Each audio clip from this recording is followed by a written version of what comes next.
பெரும்பாலானவர்கள் மகிழ்ச்சியாக சாப்பிட்ற நேரம்னு பார்த்தா ராத்திரி தான். ஒன்று வீட்டோட கிளம்பி போய் ஹோட்டலில் உட்காந்து என்னென்னலாம் பிடிக்குமோ அதை ஒரே நேரத்தில் ராத்திரி உட்காந்து சாப்பிடுவாங்க. விருந்துகள் எல்லாருமே பார்த்திங்கன்னா கல்யாணங்கள்லாம் முன்னாடி காலை நேரம் முகூர்த்தம் அதில் தான் பிரமாண்டங்களாக இருந்தது. இன்றைக்கு கல்யாணம்னா எல்லோரும் ராத்திரி போய் ஒரு ரிசப்ஷன் தான் பெரிய விஷயமா நடந்து அன்றைக்கு ஏகப்பட்ட உணவுகளை ஒரே நேரத்தில் கொட்டிப்பாங்க. அப்புறம் வீட்டுக்கு வர்றவங்களும் காலையிலேருந்து சாயந்தரம் வரைக்கும் வேலை பார்த்துட்டு காலையில் பரபரப்பில் ட்ரெயினை பிடிக்கணும் பஸ்ஸை பிடிக்கணும்னு ஓடும் பொழுது சரியாக சாப்பிட்றதில்ல. மதியம் எடுத்துகிட்டு போகிற உணவில் ஒன்று உணவின் மேல் விருப்பம் இல்லாமல் இல்லை நேரம் இல்லை ஏதோ ஒரு இடத்துல மதிய உணவும் சரியாக இருக்கிறது கிடையாது.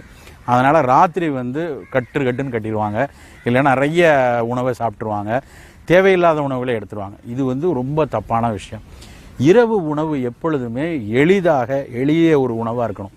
அதாவது ஆவியில் வெந்த உணவாக ஒரு இட்லி, இடியாப்பம், புட்டு, பொங்கல், எளிதாக செய்கிற புல்கா மாதிரி ரொட்டி, எண்ணெய்